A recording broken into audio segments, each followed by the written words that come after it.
is from the section on human rights and social justice. And from this section, I'm going to read a number of poems that address mainly the gender topic, and then I'll look at other things as well. Just look at how the people that we've given responsibility to take care of certain things in our lives do not rise up to the occasion and do what they are supposed to do. And so it is, the first one is in the form of a conversation, and this is a poem that is very close to me in the sense that I imagine a conversation between my dad and my eldest brother. So, you know, patriarchy and how it is in our society, and how women are not allowed to inherit property from their parents. And so, interestingly, in Uganda recently, the former prime minister died, and he had left a will that bequeathed everything to his daughter. And then, you know, people are up in arms. They're like, how dare he? A woman? No, no, no. So you have, you know, all these clans people complaining, and it's finding its way into the papers, into the media. People are writing about it. People are trying to go to court to block this. And I'm like, what? A man left the will. You've got to respect it. So, and I had been toying with this topic for a while. I started writing a play about it. And I thought, okay, I'm going to write a poem, and it will be the prologue to that play. And so this poem is titled Heir Apparent. My work is done, my day is won. Now hear me, son, before you run. Your penile gun you have to shun. But I'm your son, and all is done. Hold your wishful claim, as this will I proclaim. She carries me in blood and name, deserving the same. Your sister's bright flame long glowed before you came. She's all but a clan dame, your dying will is lame. Banish your senseless myth and sheath your seeking hyena teeth. The primitive heath on which you stand I will smother while I breathe. The day her star pierced the clouds, she became the fruit at the zenith, and all an heir can claim forthwith, to her I give and bequeath. So that was very personal to me, because when my dad died, we had a similar story with my eldest brother, and I'm not ashamed to talk about this, because only then I think will other people understand how deeply I care about the fact that anyone should be giving whatever a boy child gets to a girl child as well, because they are all the same. So my sister came before my brother, but for some odd reason, my brother has always been regarded as the firstborn. You understand that? So I don't understand that logic, so this is what informs this writing. The next poem is a conversation between two men. I see it in social media, on social media platforms, but I've also heard people talking about this. So I imagined a conversation between two men, and they're talking about a woman. And the question is, who will marry her? And so it's the title of this poem. Who will marry her? So I'm going to change voices, unless there's someone who's willing to be the other voice here. Any man volunteering to be the villain? Or I could be the villain, and you could be the progressive guy. Anyway, so I'll do it. I'll do two voices just to create the variation between the villain and the progressive guy. Like a giraffe in the wild, she walks with her head high. stepping carelessly in the territory of men. Her dress hangs like a dancer's costume, barely covering her thigh. Bereft of all morals, who will marry her? This other guy comes in. A giraffe walks with elegance, seeking prime vegetation. She steps where she pleases, choosing her own dance tune.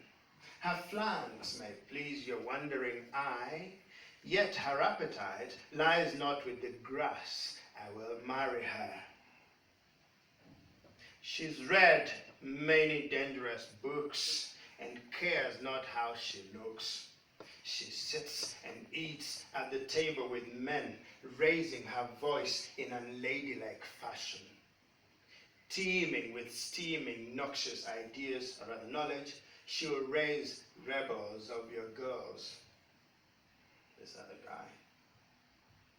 Draped in her shiny book armor, she scoffs at your opinion of her looks. Creating her own place at the table, she amplifies her voice to drown the noise of men.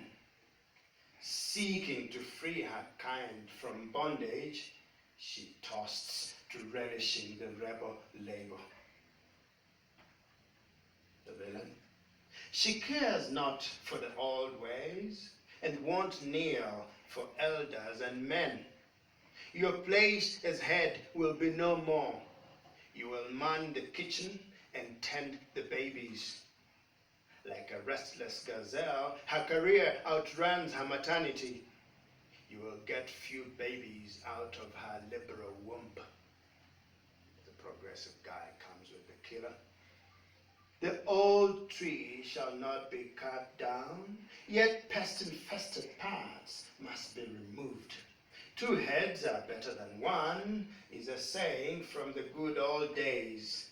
The kitchen and babies won't define her. Her womb is no farm for my humanoid crops. Thank you. I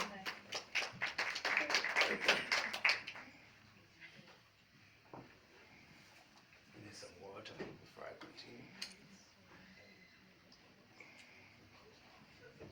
If I spoke without this, would the mic, am I audible enough?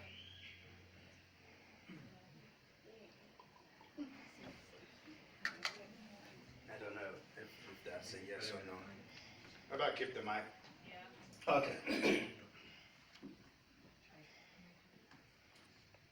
So the next poem is titled, I'll Write This Poem Without Rhyme. I first performed it at the UN headquarters in New York, and some people were turning uncomfortably in their chairs. I hope it won't happen here. I'll write no lines in lyrical rhyme. I'll seek no words and waste no time. I'll write these lines in record haste, or maybe I'll simply copy and paste. The texts of the stories writ before me by folks that first struggled to be.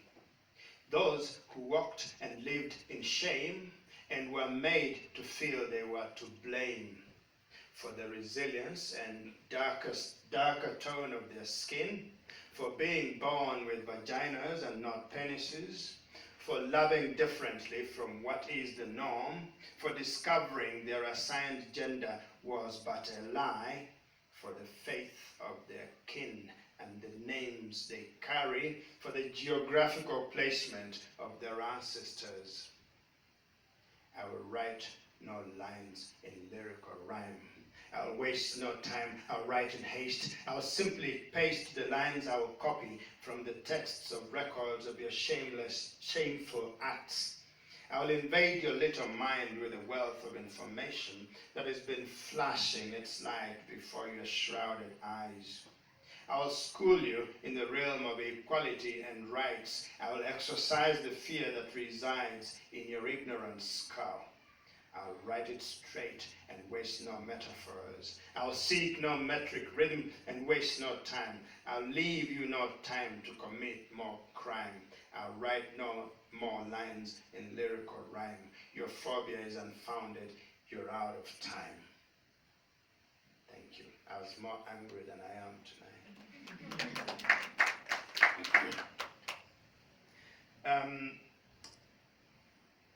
Corruption is something that I write about in the other book, The Betrothal. There was theft of money meant to buy drugs for people suffering from malaria, TB, and HIV in Uganda. Most of this money was swindled by public officials. So I went to court many times to write, to report on the proceedings, but the cases never started. So I got frustrated. I put that in a play, and then this poem also found its way into that play. It's the epilogue in the play. So this is called Thieving Killer. Her mother cries in pain, her eyes unable to bear the sight of her little lifeless body. Sleep has unfriended her and left her nights open to invasion by a swarm of endless ideas and questions whose tormenting stings are exacerbated by your impunity. You and your ilk have silenced her forever, her cry, her laughter, now cold. With every cent you stole from the public, you took away her life, breath by breath. Denying her the vaccines she direly needed, you didn't let her grow, cutting down her stem before it could bear fruit. Guarded by your insatiable greed, you built yourself a gigantic nest whose magnitude you would never need, and sat back to celebrate the senselessness of your proclivity, while another mother and another mourned every morning the passing of another child. Thank you.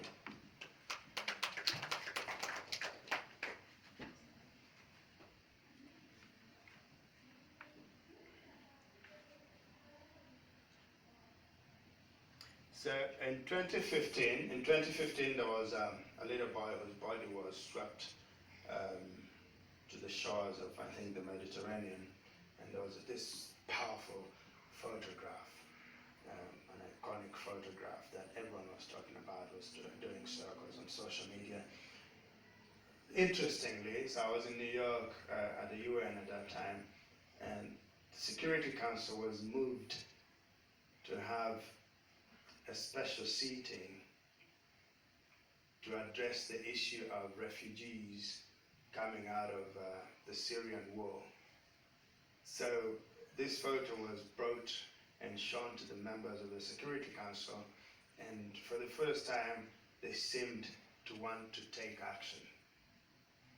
So I was sitting there, and everyone had been angry at the Security Council, including the UN Secretary General, who had complained many times about them doing politics while people are dying.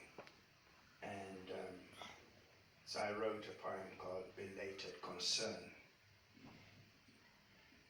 Now suddenly you feel sad that a child is dead, yet you ignored the stories which daily you read, of thousands of children and mothers drowning, and thousands of fathers and young people running, from countries whose foundations have been shaken by weapons and ideologies that there you have taken. Now suddenly you feel guilty because of one picture, yet you ignored live images of a torn social structure, images of bombings of their houses and neighborhoods, of the halting of their work and the damage to livelihoods, as merchants from your countries benefited from the sales of the guns and the bombs that were used in their sales. Now suddenly you say you are deeply concerned by the number of refugees and migrants you've earned from years of your meddling and exporting wars whose ending you thought would earn you good scores. Yet your expression of might through guns and bombs has brought you many zeros, killed men, kids and moms. Now suddenly you realize you never earned from war, yet suddenly you hate them like the bigots of yore. Now suddenly you fear them and want them turned away. Now suddenly you forget that your grannies came this way. Thank you.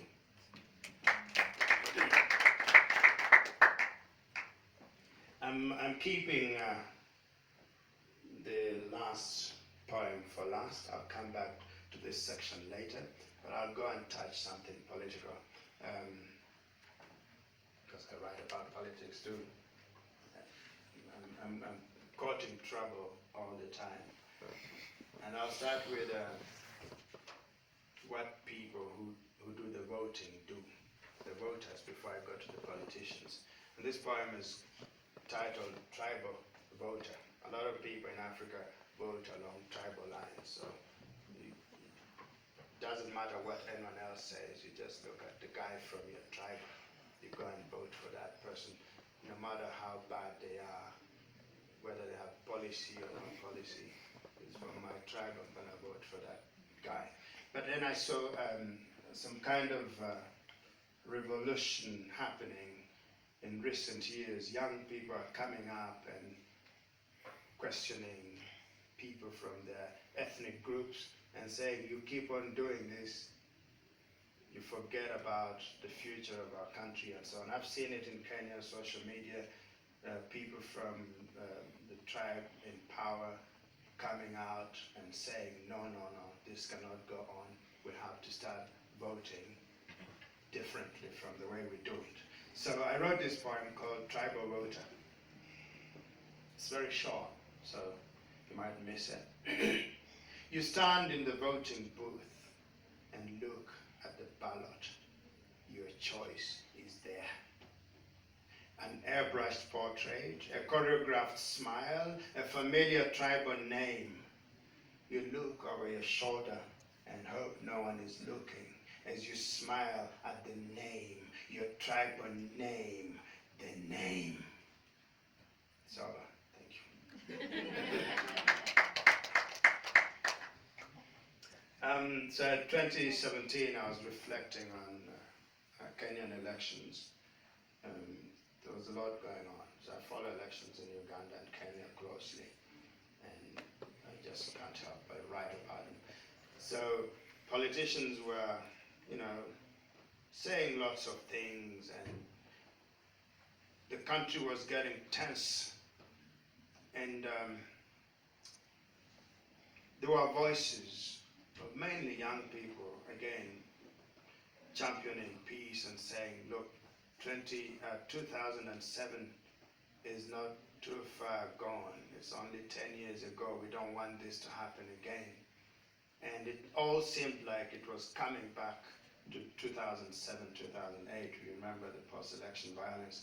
So as I reflected on the Kenyan elections,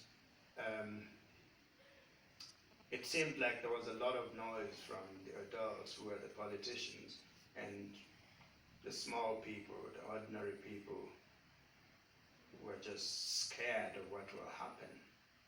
And then I remembered the stories we were told when we were kids, stories of monsters or ogres, these huge creatures that can come and eat you.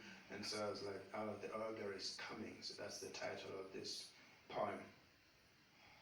The children are crying. They have seen it before. It's images from the past of sharp bloodletting fangs, still fresh and vivid, have been flashing on the wall.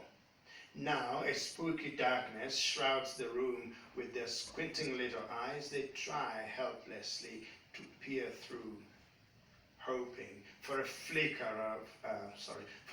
of light. They hear voices of adults, bragging, disparaging, threatening, menacing, like puffs of malevolent serpents. The voices turn into a drowning noise and melt into instinctive voices of children.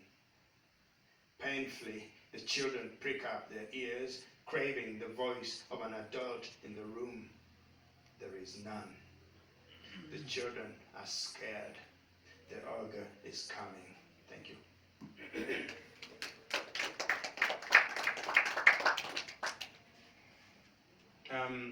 Every February in Uganda there is a day called Heroes Day.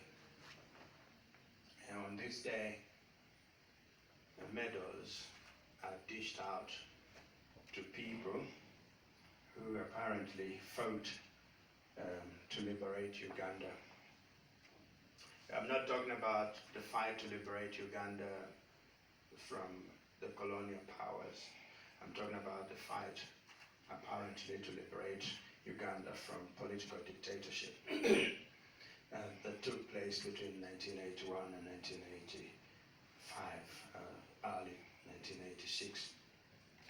So these guys come to the podium and they're given shiny medals and recognized as heroes. So my question is, who are they fighting? Actually, it wasn't a war against a foreign power. They were fighting and killing fellow countrymen and women. So I thought, this is a strange kind of heroism, and the poem is called Strange Heroes. You gaze with glee at the glamorous meadow that drapes the walls of your wondrous mansion. You earned it, you were told, for liberating your country, a reward for the skulls you left littering villages, the bones of men and women and children you dragged to your perverted war. You kiss and admire your hero's medal and hope no one will ever question the strange and phony sense of patriotism derived from the killing of your country folk. Heroes, we are told, sprout from felling foreign foes. Your medal, sir, is a trophy of shame. Thank you.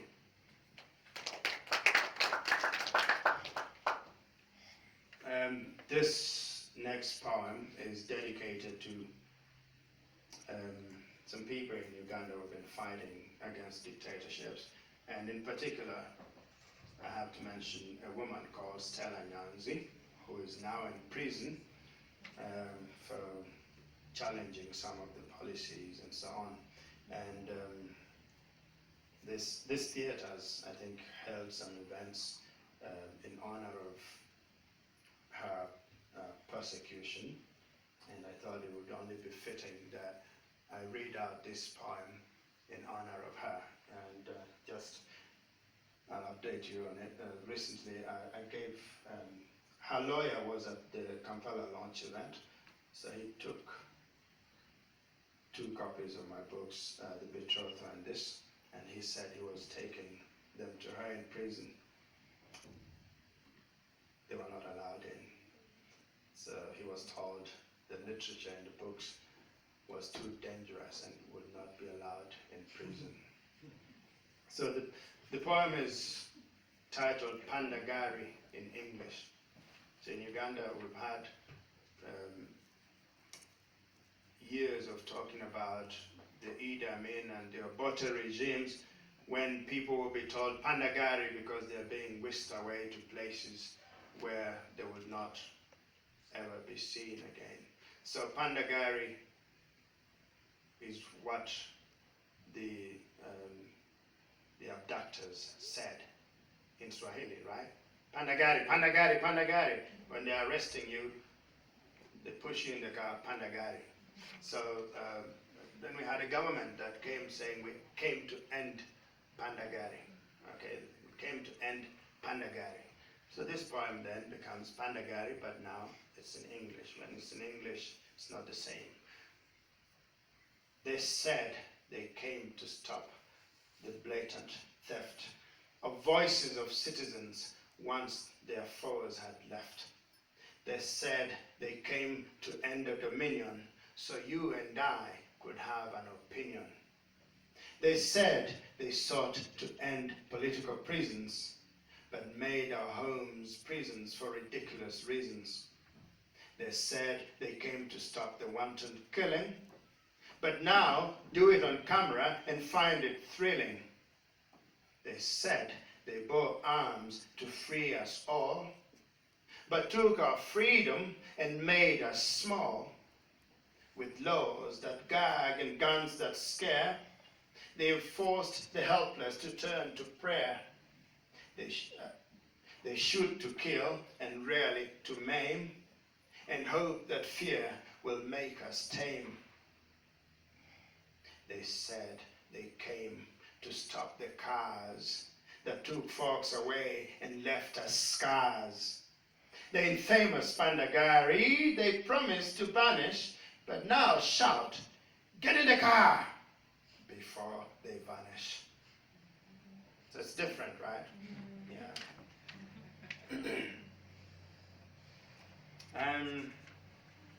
So I will do the next poem and then I'll open the floor to a discussion. And this is, the women are here. Get some water for this one because it's special.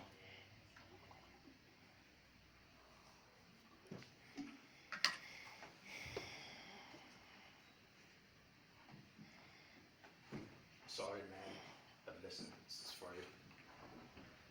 For ages, you reigned and waxed strong, clouding their being for a time so long. For years, you reigned unspeakable wrongs, limiting their abilities with contrived thongs. Brother, the women are coming. You kept them in the kitchen as you ate their chicken. You buried their dreams so you could live your own. You gagged their tongues so yours could wag, and covered their heads so yours could be seen. You made them lie to protect your name. It's all over now, man. The women are coming.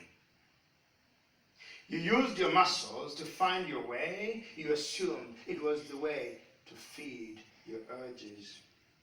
Ignoring their pleas for you to stop, you claimed they didn't know what they want and took their no for their unuttered yes. Your time is up. The women have come. You maneuvered your way into powerful places and made yourself master of all. You surrounded yourself with your penile kind and removed the rungs to hold their ascent. You stifled their tongues and drowned their voices. This you will do no more. The women have come. You rode a wave of bloated superiority, nourishing your ego on traditional norms. You diminished their chances by tethering them to domestic chores and lowly paying stations. You gave them crumbs while you kept the buttered bit.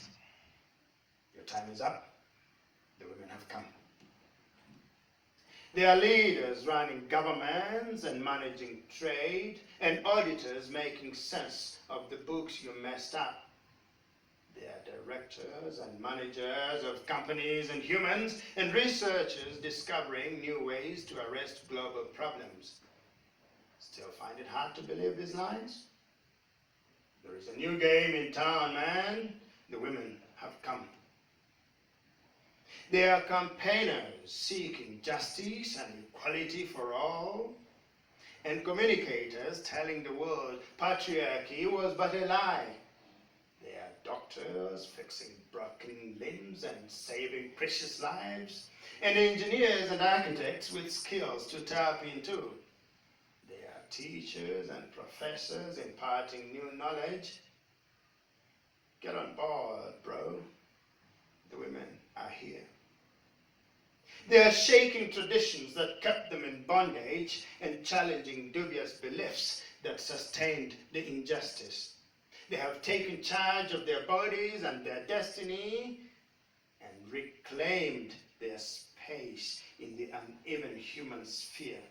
They have recovered their voices and now they speak up. Listen, It's real, man. The women are here. Thank you.